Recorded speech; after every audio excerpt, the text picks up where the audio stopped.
করে হযরতে হোসেনের নামে আপনার তাজিয়া বানানো, মাতম করা, লাঠি খেলা, হাতিয়া করা, মঞ্জিল মাটি করা হারাম। এটা আহমদ রাজা বেরেলভি ফতোয়ায়ে রিজভিয়ায় নিজে লিখেছে। আমি কেন বলছি? ইসলামটাকে মজাক বানিয়ে রেখে দিয়েছে, এটাকে টোল করেছে কোনো মুসলিম যুবক নয়, আমাদের মতো মৌলবি নয়, একটা অমুসলিম ছেলে টোল করেছে। ये लोग तो हमारे धर्म को काल्पनिक कहता है, আমাদের ধর্মকে গল্প বলে। এদের ধর্মটা কতটা গল্পই ভরা দেখে নাও। তারা তো আর জানে না এটা জিলাপিওয়ালা হুজুর আর ইয়াসিনটা আলাদা, এটা জানে না। জানে কি? জানে না। তারা জানে মুসলমান। তো বললে এদের ধর্ম গল্পতে ভরা। আমি বীরভূম ডিস্ট্রিক্টে বায়ান করছিলাম, সে বক্তা খাই নাই, কি বায়ান করছে? ভাইয়েরা, মায়েরা, বোনেরা, খাজা মঈনুদ্দিন চিশতি রহমাতুল্লাহ আলাইহি একবার কলে পানি নিতে গেছেন, গ্রামের মানুষ পানি দেয়নি, তিনি সঙ্গে সঙ্গে আনা সাগরের পানিটা নিজের বদনাতে ভরে নিয়েছেন। যা বুঝে করব, পেলি কোথায় বে? আচ্ছা, গোটা সাগরের পানি বদনার ভেতরে আসবে? কথা বলে না। এটা কার গল্প? খাজা মঈনুদ্দিন চিশতি রহমাতুল্লাহ আলাইহির নামে মিথ্যাচার। নবীজির একটা হাদিস দেখিয়ে দেন আমাকে, যে নবীজি সাল্লাল্লাহু আলাইহি সাল্লাম গোটা সাগরের পানিগুলো নিজের হাতের মুঠোয় নিয়েছেন। একটা কোন মৌলবি যদি আমাকে জয়ীফ হাদিস দেখায়, আমি আর জীবনে বক্তব্য দেব না। একটা জাল হাদিস দেখিয়ে দেন। বয়ান হচ্ছে 24 পরগনায়, জলসায় আছি। ভাইয়েরা, মায়েরা, বোনেরা, বড় পীর আব্দুল কাদের জিলানী তিনি খানা খেতে বসেছেন। দস্তরখানে দেশি মুরগি দিয়ে ভাত খাচ্ছেন, খাচ্ছেন মাংসগুলো আর হাড্ডিগুলো একদিকে রাখছেন। খেতে খেতে একজন মুরিদ বলল, বাবা আপনি এই হাড্ডিগুলো একদিকে রাখছেন কেন? তখন বড় পীর বললেন, বাবা আমি যে মুরগিটা খাচ্ছি বাপ, এই মুরগিটাকে জীবিত করার ক্ষমতায় আমার আছে। জোরে বলুন নাউজুবিল্লাহ। আমি বলে যাচ্ছি, পৃথিবীর কোন মৌলবি যদি আমাকে দলিল দিতে পারে, রসুল আকরাম সাল্লাল্লাহু আলাইহি ওয়াসাল্লাম তিনি বকরির মাংস খেয়েছেন, বকরিটাকে জীবিত করেছেন। দুম্বার মাংস খেয়েছেন, দুম্বাকে জীবিত করেছেন। উটের মাংস খেয়েছেন, উটকে জীবিত করেছেন। আমি ইয়াসিন কাল থেকে আর বক্তব্য দেব না। একটা যদি জাল হাদিস দেখাতে পারে এই মৌলবি কটা, চ্যালেঞ্জ। মিথ্যাচার। আজকের দিনে কি বলে গেল আমার বক্তা জানি না, আমি বলে যাচ্ছি, যদি আজকের দিনে বড় পীর আব্দুল কাদের জিলানী জীবিত থাকতেন, এই হারামখোরগুলোকে কাফের ফতোয়া দিতেন। আজকে যদি খাজা মঈনুদ্দিন চিশতি রহমাতুল্লাহ আলাইহি জীবিত থাকতেন, এদিকে কাফের ফতোয়া দিতেন। আমি চ্যালেঞ্জ ছুড়েছি, মালদার মাটিতে কেউ যদি বার করে দেখাতে পারে যে খাজা মঈনুদ্দিন চিশতি রহমাতুল্লাহ আলাইহি নিজে লিখে গেছেন, আমি মরে যাওয়ার পরে আমার মাজার তৈরি করবি, আমার মাজারে সিজদা দিবি, আমার মাজারে সিন্নি দিবি, আমার কাছে সিজদা করবি, আমার কাছে ভালো মন্দ চাইবি, চাদর চড়াবি, আমি ইয়াসিন জীবনে আর বক্তব্য দেব না। একটা দেখা কেউ যদি দেখাতে পারে। দুঃখের বিষয়, মক্কা থেকে মদিনা 470 কিলোমিটার রাস্তা, একটাও মাজার নাই। আমার বাড়ি থেকে আপনার এখানে 345 না 47 কিলোমিটার হলো, 347,000-এর বেশি মাজার আছে। বললি খারাপ মৌলবি, বললি গালি, অবাক হয়। আমি খালি চিন্তা করি, শুনেছেন আমাদের কোনো মৌলবীর একবারই রেল স্টেশনের ধারে কবর হয়েছে, রোডের সাইডে কবর হয়েছে? আপনাকে আমি দেখিয়ে দেবো। কলকাতা ঢোকার সময় যখন সাঁতরাগাছি ঢুকবেন, পেরুবেন, রোডের মধ্যেখানে মাজার।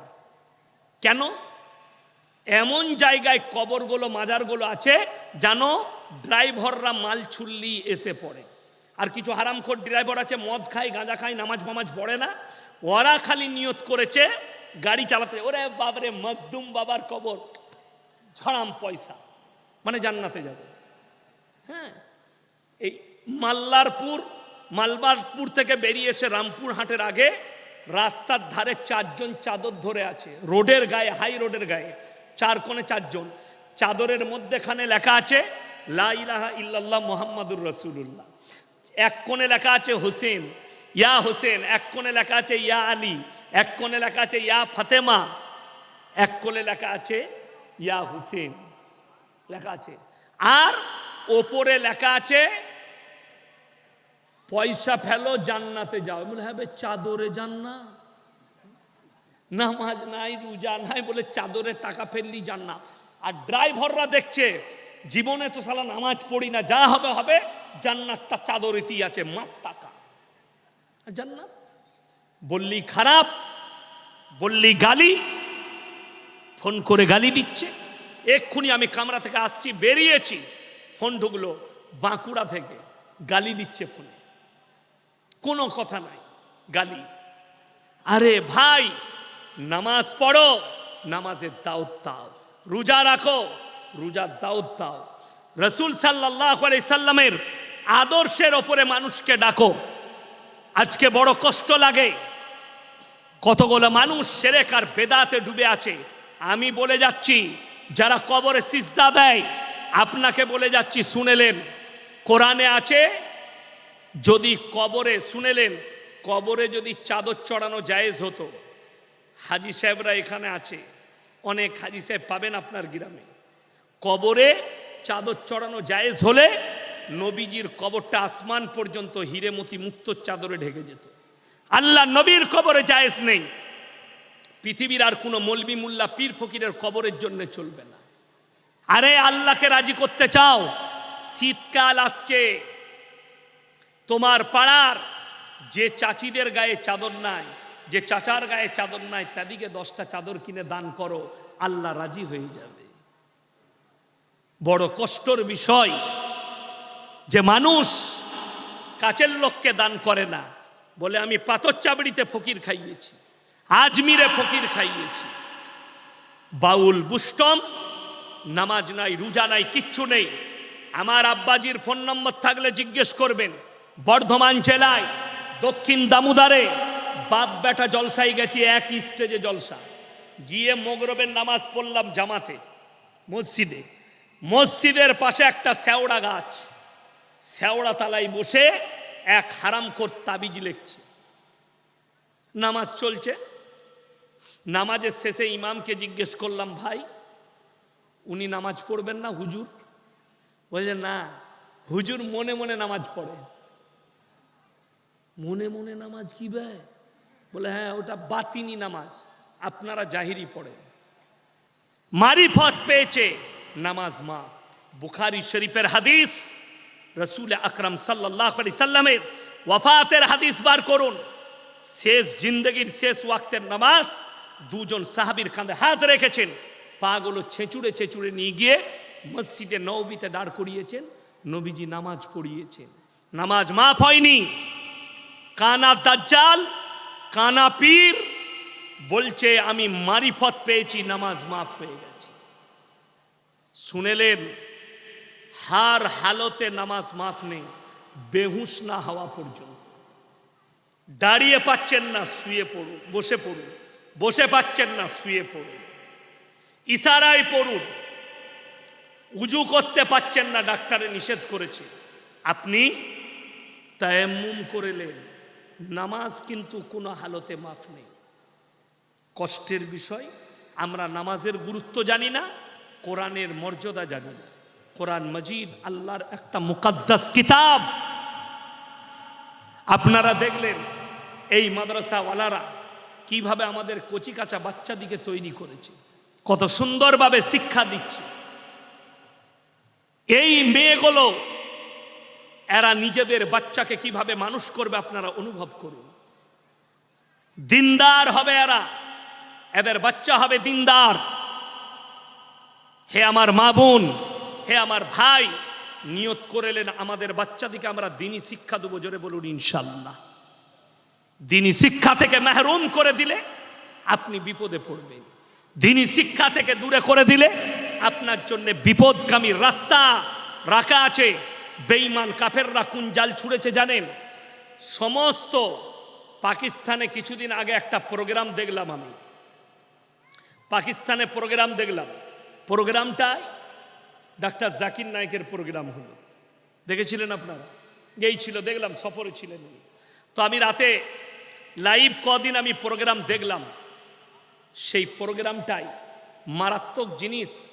সেখানে একটা পাকিস্তানের বড় মুফতি, তিনি একটা মারাত্মক কথা বলেছেন, আমার মনে দাগ কেটেছে। যে দুনিয়া মে কিয়ামত সে পহলে पूरे आलम में हराम औलादों से भर जाए, দুনিয়াতে হারাম আওলাদগুলো প্রমোট হবে। কারা করছে? বেঈমান কাফের ইহুদি নাসারারা এমন একটা মেহনত শুরু করেছে যেন মুসলিমদের ভেতরে হারাম আওলাদগুলো প্রমোট হয়। আজকে আমি জলসায় এসেছি, পানি আছে, পানিটা দেন তো। আজকে আমি জলসায় এসেছি, আমাকে যদি জিজ্ঞেস করেন ইনি যে ভাই আপনি কে, তো আমি আমার বাপের নাম বলবো না, মায়ের, বাবা। আমি মোল্লা শওকত আলী মাজাহিরির ছেলে। আমি যদি ইনাকে জিজ্ঞেস করি আপনি কে, যদিও ইনার বাবা মারা যায় তাও বলবে আমি মৃত অমুকের ছেলে। কেন? আল্লাহ ইনসানের যে পরিচয় দিয়েছে মানুষের, ওটা বাবার দ্বারা, মায়ের দ্বারা না। আপনাদের এখানে ছাগল আছে না নাই? কথা বলে না? আছে। ছাগলের বাচ্চা হলে কার বাচ্চা বলেন? পাঠান না ছাগলের? ছাগলের। গায়ের বাচ্চা হলে আপনারা ষাঁড়ের বাচ্চা বলেন না? গায়ের বাচ্চা। বিসমিল্লাহ। আল্লাহ জানোয়ারের পরিচয় ঘটিয়েছে মায়ের দ্বারা, ইনসানের পরিচয় ঘটিয়েছে বাপের দ্বারা। একটা জানোয়ার, একটা গাই যদি মাঠে যায়, 5টা ষাঁড় মিলামিশা করবে, কার বীর্য থেকে বাচ্চা হয়েছে এটা আল্লাহ ছাড়া কেউ জানে না। আল্লাহ মানুষ আর জানোয়ারের ফারাকটা এই জায়গায় দিয়েছে। অনেকজন মনে করে ওটা অবলা জন্তু আর আমরা বলা। না, মানুষ আর ইনসান আর জানোয়ারের ফারাক হচ্ছে, ইনসান আর জানোয়ারের ফারাক যেটা হচ্ছে সেটা হচ্ছে মায়ের দ্বারা জানোয়ারের পরিচয়, বাপের দ্বারা ইনসানের পরিচয়। ওই জন্যে অনুরোধ করছি আপনাদিকে, বেঈমান কাফেরের খপ্পরে মোটেই পড়বেন না। তারা মারাত্মক একটা মেহনত শুরু করেছে। আল্লাহর কসম খেয়ে বলে যাচ্ছি, পৃথিবীর সব থেকে দামি কিতাব এই কোরআন। সবাই আজ থেকে আমরা কোরআনকে সিনেতে নেব। সকলে জোরে বলুন ইনশাআল্লাহ। কোরআনকে আপনারা দেখলেন এই মাদ্রাসা আমাদের কতটা প্রয়োজন। কেন্দ্র সরকার একটা এজেন্সি এই মাদ্রাসার বিপক্ষে কেস দাখিল করেছিল সুপ্রিম কোর্টে, যে এই মাদ্রাসাগুলোকে বাতিল করা হোক। যারা কোরআনের শিক্ষা দিচ্ছে, হাদিসের শিক্ষা দিচ্ছে, যারা দ্বীনের শিক্ষা দিচ্ছে, এইগুলোকে এবং মাদ্রাসা বোর্ডগুলোকে বাতিল করা হোক। সুপ্রিম কোর্ট খারিজ করে দিয়েছে। এই মাদ্রাসা আমরা আমাদের সম্পদ দিয়ে, আমাদের মেহনত দিয়ে আমরা চালাচ্ছি, আর ইনশাআল্লাহ কিয়ামতের সকাল পর্যন্ত চালাবো। জোরে বলুন ইনশাআল্লাহ। 3টে জায়গায় পয়সা খরচ করবেন। 3টে ব্যক্তি যদি আপনার কাছে হাত পাতে, জীবনে তাদের হাতকে ফিরাবেন না।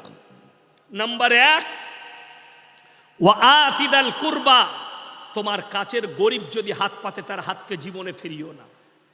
আপনি টাকা দিলে মনে মনে ভাববেন আল্লাহ আমাকে দেনেওয়ালা বানিয়েছো, আমাকে চাহনেওয়ালা বানাও না। ওয়াল ইয়াতামা ওয়াল মাসাকিন, তারপরে তোমরা দেখবে এতিম আর মিসকিন কে আছে, সে যদি হাত পাতে তার হাতকে ফিরিও না। ওয়াবনাস সাবিলি ওয়ালা তুবাদ্দির তাবদীরা, তারপরে তোমরা দেখবে কি দেখবে? তোমরা মুসাফিরকে হাত পেতেছে। আজকে জলসায় সব থেকে বড় মুসাফিরকে আমি। 350 কিলোমিটার এসেছি, আমি হচ্ছি বড় মুসাফির। এই 3টে ব্যক্তি যদি হাত পাতে তাদের হাতকে ফিরিও না। যারা দান করেছেন, যারা দিবেন। শুনেলেন আল্লাহর হাবিব সাল্লাল্লাহু আলাইহি সাল্লাম বলেছেন, জাকিরা, গচ্ছিত সম্পদ কিয়ামতের দিনে মানুষ কাঁদবে। আমি যদি আরো কিছু বেশি টাকা দিতাম আমার জন্য আজকে মঙ্গল হতো। যারা দান করছেন এই দিনের খাতিরে, কোরআনের মহব্বতে, এই এতিম আর মিসকিনদের জন্য, তালবিলিমদের জন্য, এই টাকার আল্লাহ হিসেব নেবেন না, বরঞ্চ কিয়ামতের দিনে ফেরত দিবেন। জোরে বলুন সুবহানাল্লাহ। নেকি স্বরূপ আমি বলব, আমার বাবাজিরা, আপনাদের মধ্যে 5 জন ব্যক্তি এরকম কেউ আছেন কোরআনের সঙ্গে মহব্বত করেন, 5টি করে 1000 টাকা দিবেন? 5 জন আল্লাহর বান্দা। মায়ের নামে মা চলে গেছে, সন্তান চলে গেছে সন্তানের নামে, স্ত্রী চলে গেছে স্ত্রীর নামে। আমি যখন দুনিয়া থেকে চলে যাব, এই সাদকায়ে জারিয়া যেন আমার কিয়ামতের সকাল পর্যন্ত আমি পাই। যতগুলো তালবিল ইলম বাচ্চা কচি কাঁচা ইলম হাসিল করবে, সমস্ত নেকিগুলো আপনি পাবেন। আমার ভাই নাম্বার 1 5,000 টাকা কে আছে? মাশাআল্লাহ, আসুন ভাই, হাতটা মুলাকাত করবো একটু। উঠে আসুন, উঠে আসুন। জাযাকাল্লাহ। আল্লাহ তাআলা আপনার হায়াতে বরকত দেখ, আল্লাহ আপনার জানে মালে ইজ্জতে বরকত দেখ। সাফিকুল শেখ ভাই, মাশাআল্লাহ। কোথায়? মুসলিমপুর। মাশাআল্লাহ। আল্লাহ তাআলা আপনার হায়াতে বরকত দেখ, আল্লাহ আপনার কারোবারে বরকত দেখ, রুজি রোজগারে আল্লাহ বরকত দেখ। আল্লাহ তাআলা ইনার পূর্বপুরুষকে আল্লাহ জান্নাতি করুক। ভাই নাম্বার 1 হয়েছে। নাম্বার 2 কে আছে? 2 নম্বর আল্লাহর বান্দা, আল্লাহর মহব্বতে, রসুলের মহব্বতে হাত তুলেন। 2 নম্বর ভাইটা কে আছে? কি নাম? এখানে আসুন না ভাই, একটু মুলাকাত করি। আরে আসুন, কি নাম? নওশাদ ভাই, মাশাআল্লাহ। 2 নম্বর হয়েছে। আল্লাহ তাআলা আপনার হায়াতে বরকত দেখ, রুজি রোজগারে আল্লাহ বরকত দেখ, আল্লাহ কারোবারে ব্যবসা বাণিজ্যই বরকত দেখ। আমার ভাই 2 নম্বর হয়ে গেছে। 3 নম্বর আল্লাহর বান্দাটা কে আছে? 5টা চেয়েছি মাত্র। 3 নম্বর কোরআনের মহব্বতে, রসুলের মহব্বতে, আল্লাহর মহব্বতে আমার 3 নম্বর আল্লাহর বান্দাটা কে আছে? 3 নম্বর। 2টো গুরুত্বপূর্ণ প্রশ্ন আছে, আমি একটু আপনাদের কাছে চেয়ে নিয়ে উত্তর দিচ্ছি। কে আছেন 3 নম্বরটা? আমি মাত্র 5টা চেয়েছি আমার ভাই, 5টা চেয়েছি। 3 নম্বরটা কে আছে? কোন আল্লাহর বান্দা আছেন? কি নাম? আসুন ভাই, এখানে আসুন। মাশাআল্লাহ, আসুন ভাই, আসুন। জাযাকাল্লাহ। আসুন। জাকির হোসেন। জাকির হোসেন ভাই, আসুন। আল্লাহ আপনার হায়াতে বরকত দেখ, আপনার পূর্বপুরুষকে আল্লাহ জান্নাতি করুক। আল্লাহ তাআলা জানে মালে ইজ্জতে আল্লাহ বরকত দেখ, কারোবারে আল্লাহ বরকত দেখ। জাকির ভাই 3টে হয়ে গেল, 3 জন হলো। আর 2 জন আল্লাহর বান্দা কে কে আছেন? নম্বর 4টা কে আছে? মাত্র 5,000 বলেছি। নম্বর 4, যদি আপনার কাছে পয়সা না থাকে, যদি মনে করেন ক্যাশ দেব, তাও দিতে পারেন। মাশাআল্লাহ। নওশাদ ভাই লগত 5,000 টাকা দিয়ে দিয়েছেন। জাযাকাল্লাহ। আর মায়ের দিকে বলবো, আপনাদের মধ্যে যদি কেউ থাকেন, পরে দিবেন 5,000 টাকা মায়ের নামে, সন্তানের নামে, নিজের নামে, আপনারা দিতে পারেন। আমার ভাই কোন আল্লাহর বান্দা আছেন? নম্বর 4টা কে আছেন? 4 নম্বর। একটু তাড়াতাড়ি বলি ইনশাআল্লাহ। মাত্র 5টা চেয়েছি, 5 জন ব্যক্তি। আমাদের সেক্রেটারি সাহেব মোহাম্মদ সারওয়ার জাহান 10,000 টাকা মানে পরিবার। আচ্ছা, মাশাআল্লাহ। এই মাদ্রাসার সেক্রেটারি সাহেব, উনি নিজের গোটা পরিবারের জন্য 10,000 টাকা নগদ দিয়েছেন। আল্লাহ উনার হায়াতে বরকত দেখ, আল্লাহ উনার ইজ্জতে বরকত দেখ, আল্লাহ উনাদের কারোবারে ব্যবসা বাণিজ্যই রুজি রোজগার আল্লাহ বরকত দেখ। মাদ্রাসা সেক্রেটারি সাহেবেরই বাবা মানে মা বাবার জন্য এই দেখুন, সেক্রেটারি সাহেবের আব্বাজি উনি নিজের মা বাবার জন্য 5,000 টাকা দিয়েছেন। মাশাআল্লাহ। 4 নম্বর হয়ে গেল। আল্লাহ উনার বাবা মাকে জান্নাতি করুক, আল্লাহ উনার হায়াতে বরকত দেখ, আল্লাহ উনার রুজি রোজগারে আল্লাহ উনাদের বরকত দেখ। উনারই বড় দাদা আমাদের সেক্রেটারি আচ্ছা, সেক্রেটারি সাহেবের বড় দাদা 5,000 নগদ দিলেন। আল্লাহ তাআলা উনাদের পুরো পরিবারকে আল্লাহ সুস্থ রাখুক, আল্লাহ উনার হায়াতে বরকত দেখ, আল্লাহ উনাদের রুজি রোজগারে আল্লাহ বরকত দেখ। সেক্রেটারি সাহেবের মা দিয়েছেন নানা নানির জন্য। মাশাআল্লাহ। সেক্রেটারি সাহেবের মা দিয়েছেন উনার নানা নানির জন্য 1,000 টাকা। আল্লাহ উনার নানা নানিকে আল্লাহ জান্নাতি করো, আল্লাহ উনাদের কারোবারে ব্যবসা বাণিজ্যই বরকত দাও, আল্লাহ উনার মায়ের হায়াতে বরকত দাও, ইজ্জতে বরকত দাও। আমার ভাই 5 নম্বরটা কে আছে? নম্বর 5 কে আছেন? 5 নম্বরটা একটু তাড়াতাড়ি বলি। নম্বর 5টা কে আছেন?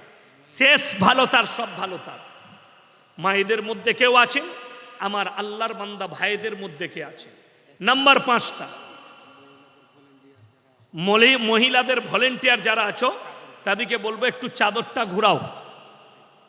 আমার ভাই, নম্বর 5টা কোন আল্লাহর বান্দা আছেন? শেষ ভালো তার, সব ভালো তার। নম্বর 5 কে আছেন? কোন আল্লাহর বান্দা আছেন? 5 নম্বরটা একটু আল্লাহর ওয়াস্তে। শেষ ভালো তার, সব ভালো তার। আপনি পরকালে বুঝতে পারবেন।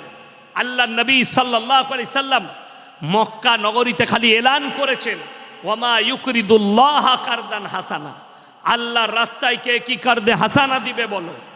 আল্লাহ নবী সাহাবীরা নিজেদের জান মালের কুরবানি করে দিয়েছে। আমার ভাই কে আছেন? কোন আল্লাহর বান্দা আছেন? একটু তাড়াতাড়ি বলি। 5 নম্বরটা কে আছেন? নম্বর 5টা কে আছেন? কোন আল্লাহর বান্দা আছেন? একটু তাড়াতাড়ি হাত তুলেন ইনশাআল্লাহ।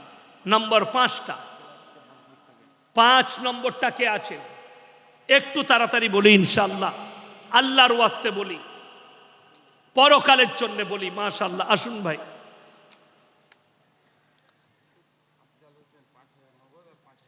মাশাআল্লাহ, আফজাল হোসেন ভাই 5,000 টাকা নগদ এবং 5,000 টাকা বাকি, 10,000 টাকা দিয়েছেন।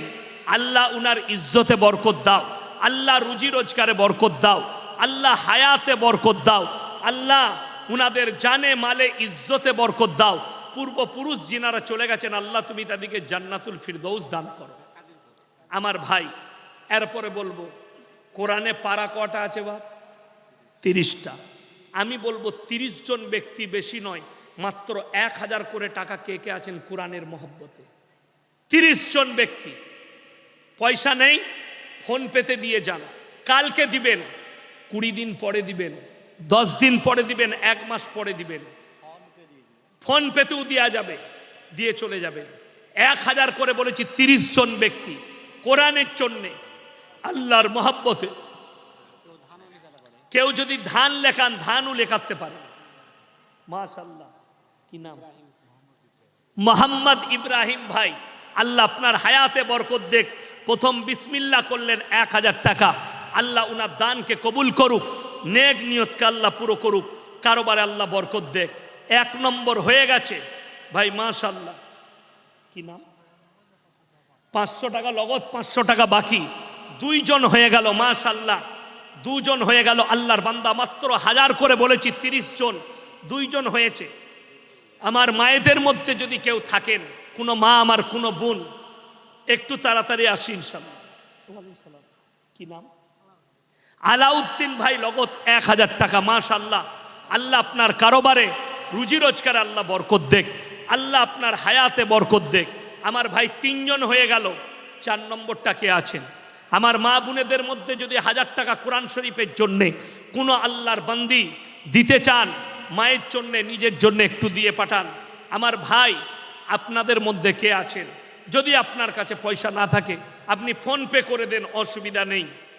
আসুন ভাই, মাশাআল্লাহ।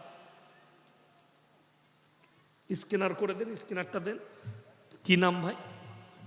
মানারুল শেখ ভাই, 2000 টাকা। মাশাআল্লাহ, এই দেখুন 5 জন হয়ে গেল। 3 আর 2 5। আল্লাহ তাআলা উনার হায়াতে বরকত দাও, আল্লাহ কারোবারে বরকত দাও, রুজি রোজগার আল্লাহ বরকত দাও।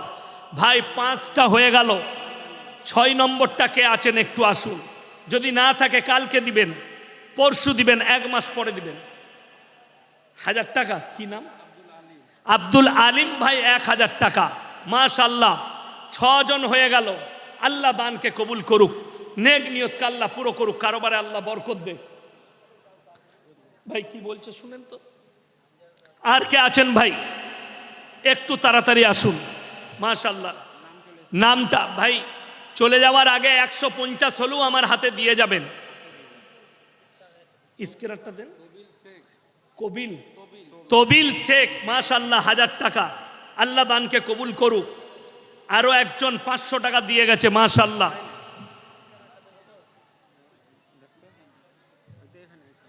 ভাই স্ক্যানারটা বার করে রেখে দেন। আমার ভাই আর কে আছেন? 100, 500, 250 দিবেন লাস্টে নিয়ে আসুন। 1 মণ ধান, যদি কেউ ধান দিতে চান, কোনো মান যদি ধান লেখান। মনসুর আলী ভাই 1 মণ ধান। আল্লাহ আপনার চাষে খেতে বরকত দেখ। মাশাআল্লাহ, একজন বাচ্চা 200 দিয়েছেন, আরো একজন 500 টাকা দিয়েছে, জাযাকাল্লাহ। আর একজন ভাই 500 দিয়েছেন। আমার ভাই দিয়ে যান ভাই, 500, 1000। আরো একজন 100 টাকা, মাশাআল্লাহ। আরো একজন বাবু 100 টাকা দিয়েছে। ঠিক আছে, কি নাম? বে নামে একজন 1000 টাকা দিয়েছে, 2000, মাশাআল্লাহ, 2000 টাকা দিয়েছেন, জাযাকাল্লাহ। আরো একজন বাবাজি 200 টাকা দিলেন। আরো একজন 200 টাকা দিয়েছেন।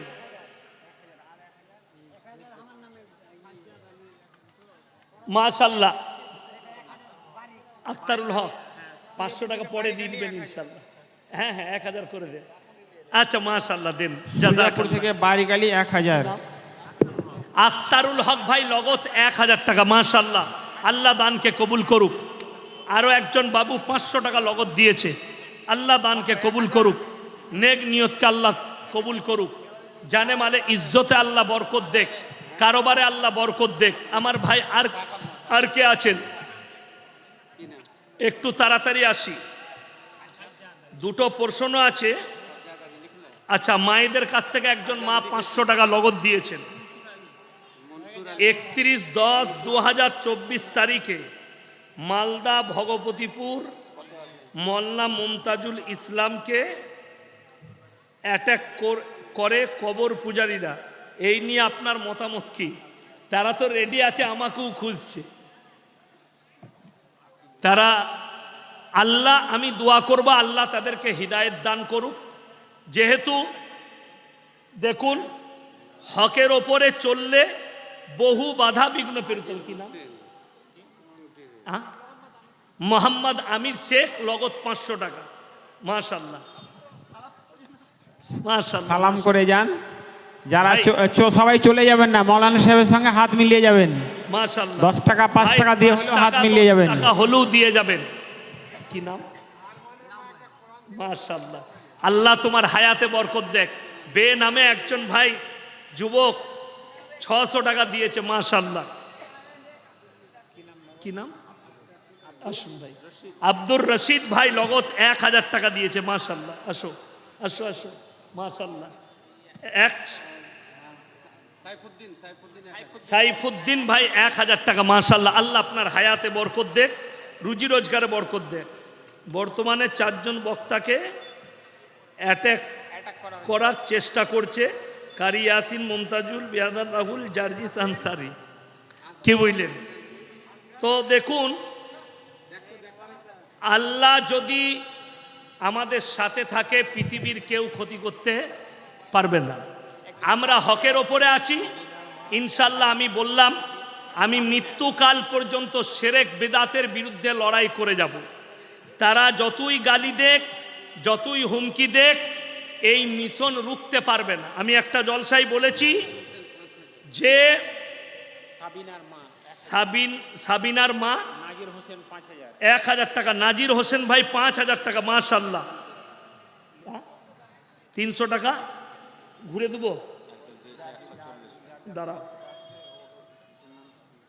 হ্যালো, আরো একজন 140 টাকা দিয়েছে, মাশাআল্লাহ। দেখুন, আমার মৃত্যুকাল পর্যন্ত, আমার আব্বাজির বয়স 80 হয়েছে, উনি শিরক বিদআতের বিরুদ্ধে জীবন কাটিয়েছেন। আমিও তার পুত্র। মহিলাদের মধ্যে থেকে চাদরগুলো ঘুরছিল, তাড়াতাড়ি করে ঘুরে নিয়ে চলে এসো। আমিও আমার জিন্দেগি থাকতে কখনো পর্যন্ত, কখনো জীবনে এই বেদাতি কবর পূজারীদের সঙ্গে আপোষ আমার হবে না, আমাদের হবে না ইনশাল্লাহ। সকলে জোরে বলি ইনশাল্লাহ। এবং তারা যত চেষ্টাই করুক, আমি কমিটির লোকদিকে জিজ্ঞেস করছিলাম, ভাই আপনাদের আশেপাশে কবর পূজারী আছেনি? কেন নেই? আমি শুনেছি, আমাকে বলেছে।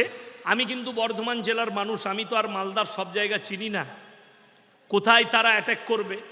কিন্তু আমি এমন একটা বক্তা, যদি ওই বেরেলি বক্তারা আমার বক্তব্য শুনে তা বুঝতে পারবে।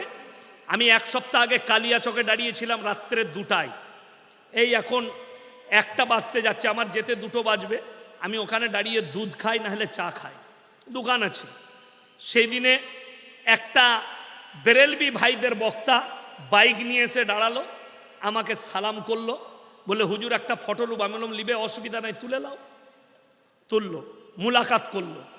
আমি তাকে খালি একটা কথা বলেছি, ভাই আপনাদের মুফতি জাহাঙ্গীর আর জুবের বলছে ওয়াহাবিদের সঙ্গে সালাম মুসাফা করলে বিবির তালাক হয়ে যাবে, এখন আপনার বউটা আপনি কি করবেন? তো তিনি উত্তর দিয়েছেন যে ওরা হারাম করতো। তাহলে এটা আপনি স্টেজে কেন বলতে পারেন না? কষ্টের বিষয়। আর একটা, আমি দাঁড়াইছি, আমার ড্রাইভার জানে, একটা মাদ্রাসার তালবিলিম, তারা মাসুম, সে এসে আমার সঙ্গে মুলাকাত করলো। কোথায় পড়ো? বলে হুজুর আমি এখানে একজনকে গাড়িতে চাপাতে এসেছিলাম, মুরারয়ের একটা বক্তাকে। আলহামদুলিল্লাহ। কি পড়ো? সে বলল আমি অমুক ক্লাসে পড়ি। আলহামদুলিল্লাহ। তো আমি বাড়ির জন্য ফল কিনছিলাম, তাই আমি বললাম কিছু খাও। তালবিলিম মানে এতিম মিসকিন। আমি তাকে কিছু ফল কিনে দিলাম। সে কি বলল জানেন? যে হুজুর আপনার জন্য যা শুনি পুরোটাই উল্টো। আমি বললাম কেন? বললে আপনি একদম আলাদা মানুষ। আমি বললাম এটা তোমাদের বক্তাকে বলো যে আমাদের দিল পরিষ্কার, আমরা বুকে লাগাতে জানি, আমরা গালি দিতে জানি না, আমরা মা বোন তুলে গালি দিই না। আমার মাদ্রাসায় 300-400 ছাত্র আছে। আমি আপনাদিকে চ্যালেঞ্জ দিচ্ছি, আর বেরেলি দিকেও চ্যালেঞ্জ দিচ্ছি, একটা তালবিলিমের কাছে কোনোদিন আমি ক্লাসে আলোচনাই করি না যে আমাকে ফোনে এত গালি দিচ্ছে। আর একটা ছাত্র যদি বলতে পারে আমি কোনো বেরেলবি বক্তার ফোন নম্বর দিয়েছি, একে ফোন করে তোরা জলাবি গালি দিবি, কিন্তু আপনাদিকে প্রুফ দেবো, এরা হাজার হাজার যত তালবিলিম আছে তাদের কাছে নম্বর দিয়েছে, একে ফোন করে রাতে বিরিতে এদিকে গালি দে। গত বছরে দেখেননি? আরে মুমতাজুল ভাই তো ফোন তুলাই বন্ধ করে দিয়েছে, লোকের ফোন তুলে নেওয়ার ম্যানেজার কথা বলে, ঠিক কি না? কিন্তু আমি আলাদা জিনিস, আমি কিন্তু ফোন তুলি। যারা আমাকে গাল দেয় আমি ভাবি ওটা আমার জন্য দোয়া, আল্লাহ যেদিনে ওদিকে হিদায়ত দিবে, আমার একটাই দোয়া, আল্লাহ তুমি এদিকে হিদায়ত দাও, তাছাড়া কোনো দোয়া নেই। বেঈমান কাফেরের লেগে দোয়া করে আল্লাহ হিদায়ত দাও। সেই দিনে তো তারা বলেই দিয়েছে, যেদিনে অ্যাটাক করেছে মুমতাজুর ভাইকে, যে এটা তোর হলো, এরপরে তাকে খুঁজছি কবে পাবো। কি বুঝলেন? আরে খুঁজতে হবে কেন? আমার পুকুরে রুই মাছ ছেড়ে রেখেছি, মিরিক মাছ আছে, কাতলা মাছ আছে, আমার বাড়িতে দেশি মুরগি আছে, এসি মেহমান খানা আছে। আমি মাদ্রাসার খানা খাওয়াবো না, ওটা এতিম মিসকিনদের খানা। তুমি আমার বাড়িতে এসো, আমার সঙ্গে বসে আলোচনা করো, তোমাকে ইজ্জতের সঙ্গে খাওয়াবো। আমি বাস্তব আপনাদেরকে একটা ঘটনা শোনাই। ভগবান গোলাই বাড়ি একটা লাড্ডু পীরের বক্তা, বেরেলিদের বক্তা। আমি ক্যানিংয়ে জলসা করেছি, আমার ড্রাইভার জানে।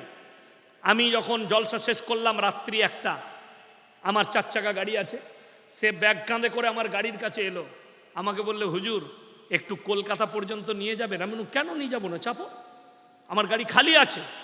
তাকে বসালাম, কলকাতায় ধর্মতলায় নিয়ে এসে তাকে নামালাম। খালি একটা কথা বলেছি যে এইটা যদি আমি বলতাম আর গাড়িটা তোমার হতো, তোমার ফতোয়া হতো ওয়াহাবিদিকে চাপালে ঈমান চলে যাবে। বড় কষ্ট লাগে। গুটকাখোর জিলাপি হুজির মুফতি জুবের, এরা ফতোয়া দিচ্ছে ওয়াহাবিরা দেওবন্দিরা মুরগি জবাই করলে সেই মুরগি খাওয়া চলবে না, হারাম। ওয়াহাবিদের সঙ্গে, ওয়াহাবিদের প্লেটে খাওয়া যাবে না, ওদের সঙ্গে বিয়ে শাদী দেওয়া যাবে না। দুঃখ লাগে, এই হারামখোর হজ করতে গেল, যে হোটেলটাই ছিল ওটা ওয়াহাবিদের, যে মাঠ বেলটাই নামাজ পড়াচ্ছি ওয়াহাবিরা বিচুইছে, যে চাটা খাচ্ছিস ওয়াহাবিদের কাপ, যে বিছানটায় শুইছিস ওটা ওয়াহাবিদের। তো হারামখোর তোর বউটা আগে তালাক করেছে। এরা সাধারণ লোককে ফতোয়া দেয়। এই কোরআন সামনে আছে, সাক্ষী রেখে আপনাদেরকে সত্য বলছে। আমার ড্রাইভারকে এখনই গিয়ে ছুটে, আমি হয়তো শিখিয়ে দিতে পারি, আপনি গিয়ে জিজ্ঞেস করুন। গত বৎসরে কোলাঘাট, কোথায় বললাম?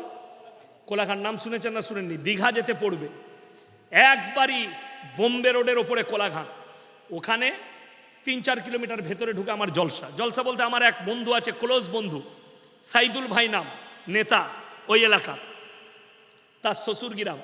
আমাকে বললে হুজুর আমার শ্বশুর গ্রামে আপনাকে দাওয়াত দিতেই হবে, করে দিতে। খুব পছন্দ করে যুবকরা। আমি বললাম ভাই আমার তো ডেট খালি নাই।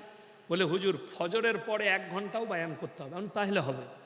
আমি হাওড়ায় এক জায়গায় জলসা রাত 12টায় শেষ করলাম, গিয়ে ঘুমিয়ে পড়লাম। আমার ফজরের সময় তুলবে, ফজরের নামাজে পড়ে আমার বায়ান। তার আগে মেদিনীপুরের এক হুজুর বায়ান করছিল। সেই হুজুরের ফতোয়া, দেওবন্দি ওয়াহাবিদের পেছনে নামাজ পড়লে ঈমান চলে যাবে। দুঃখটা বলে দিই কোথায়, এটা সাধারণ মানুষকে তারা ফতোয়া দিচ্ছে। অথচ আমি উজু করে গিয়ে আগে বসেছি, সেই ইমাম বললে হুজুর আপনি নামাজটা পড়িয়ে দেন। ফজরের ইমাম আমি, সেই বক্তা আমার পেছনে নামাজ পড়লো। সাধারণ মানুষকে ফতোয়া দিচ্ছে, অথচ তারা আমার পেছনে নামাজ পড়ে। এরা সাধারণ মানুষকে ফতোয়া দিচ্ছে এদের মুরগি জবাই করা খাওয়া যাবে না, অথচ এরাই আমাদের সাথে মুলাকাত করে। আপনাদেরকে একটা ঘটনা শুনিয়ে দিই, ছোট্ট লাস্ট কথা শোনাচ্ছি। আজকে জলসা মারাত্মক। নেতা মন্ত্রীদের মারামারি দেখেছেন না দেখেননি? মাইকে মাইকে মারামারি হয় না? রাহুল ওর বিরুদ্ধে বলছে, মোদি ওর বিরুদ্ধে বলছে, ও ওর বিরুদ্ধে বলছে, নেতাদের হয়। কিন্তু অ্যাসেম্বলিতে গিয়ে তারা এক টেবিলে চা খায়। এটা আপনাদের কতটা জানা আছে জানি না, আমি ইয়াসিন বললাম। ঠিক এই মৌলবি কটা ওই রকম হারামখোর, এরা ফতোয়া দেয় এক, দেখা হলে আমাদের পয়সায় চা খেয়ে নিবে, কিন্তু ফতোয়া দিবে আলাদা। আল্লাহ মাফ করুক ভাই, কাফের তোমাদিকে বলতে পারবো না। কুফরি করলে সে কাফের, মুশরিক হলে সে মুশরিক কাফের। কিন্তু কাফের ফতোয়া আমাদের মৌলবীরা কেউ কেউ কি নাম ধরে কাফের বলে না, কিন্তু এরা ডাইরেক্ট আমাদিকে কাফের বলছে। ঠিক বললাম না ভুল বললাম? ডাইরেক্ট কাফের বলছে। আল্লাহ এদের কাছ থেকে সমাজকে হেফাজত করুক, কমকে। আর বলে দিই, আমাদিকে অ্যাটাক করার মূল কারণ হচ্ছে এদের পায়ের তলার মাটি সরে গেছে। সাধারণ মানুষ বুঝতে শিখেছে তোমাদের আর ওই জিলাপি চলবে না, সিন্নি চলবে না। সিন্নি হাটাও, মাজার গুঁড়িয়ে দাও। রসুলের হাদিস, যতগুলো মাজার আছে সব গুঁড়িয়ে দাও, নিচু করে দাও। বড় কষ্ট লাগে। আমরা কোনো অলির বিরুদ্ধে লয়, কোনো আলেমের বিরোধী লয়। আপনারা জানেন কত গালি দিয়েছে। আমি খালি বলেছিলাম আলা হজরত বলা যাবে না। আমি আজকে আবার বলে যাচ্ছি মালদায়, আলা হজরত বলাটাই গুনাহ এবং হারাম। ফেরাউন বলেছিল আলা রব্বুকুমুল আলা, আমি সবারই থেকে উঁচু। আল্লাহ তাআলা তাকে ধ্বংস করেছে। আপনি বলছেন, এখন যেমন বলে দিই,